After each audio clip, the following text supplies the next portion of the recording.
আসসালামু আলাইকুম। আমার চ্যানেলে আপনাদের সবাইকে স্বাগত। আজকে আমি বানাবো আলু পরোটার জন্য ময়দার ভিতরে লবণ, চিনি, তেল দিয়ে খুব ভালোভাবে মাখিয়ে নিচ্ছি। আর এভাবে মুঠো করে দেখতে হবে যে আর তেল লাগবে কিনা। তারপর গরম পানি দিয়ে ভালোভাবে মাখিয়ে নিচ্ছি।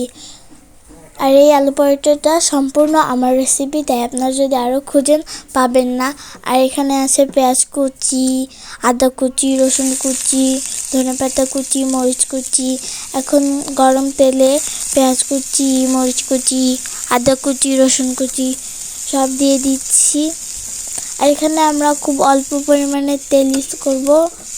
যখন এটা প্রায় ভাজা ভাজা হয়ে আসবে, একটু কুক হলেই আমাদের ধনেপাতা দিয়ে দিব।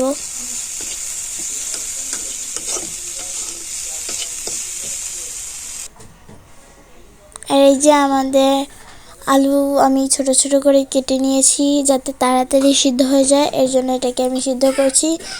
আর এটা যেহেতু নতুন আলু তাই ভীষণ আঠালো।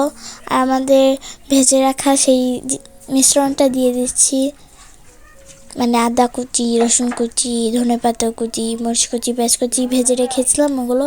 তারপরে এখানে আছে মরিচ গুঁড়ো, হলুদ গুঁড়ো, জিরা গুঁড়ো আর লবণ। এটাই হলো আমাদের আলুর মেইন টেস্ট। এখন এটাকে খুব ভালোভাবে মাখিয়ে নিচ্ছি।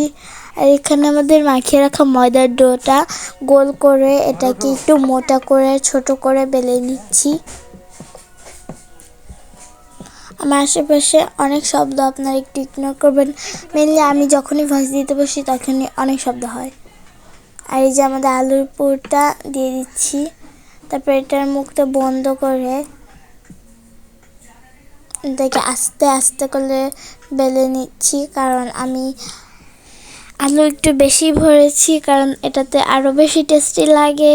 তাই আমি মাঝে মাঝে হাত দিয়ে একটু চেপে চেপে দিচ্ছিলাম। এটাকে খুব আস্তে আস্তে আমি বেলে নিচ্ছি। মোট 3টা আলু পরোটা বানিয়েছি। ফটাফট করে আমি 2টা বেলে নিয়েছি, লাস্টে রেখেছি। আমার মাঝখানে কোচিং ছিল, কোচিং থেকে এসে এটা ফ্রাই করেছি। একটা প্যান গরম হয়ে গেলে তেল দিয়ে আলু পরোটাগুলো ফ্রাই করে নিচ্ছি। আর এটা খেতে কিন্তু ভীষণ মজা হয়। আস্তে আস্তে করে আমি সবগুলো ফ্রাই করে নিচ্ছি। তারপরে আমি পরিবেশন করেছি চিলি গার্লিক সস এবং টমেটো সস দিয়ে। এই যে 3টা, এই যে দেখেন কতটা টেস্টি। আসসালামু আলাইকুম, বাই।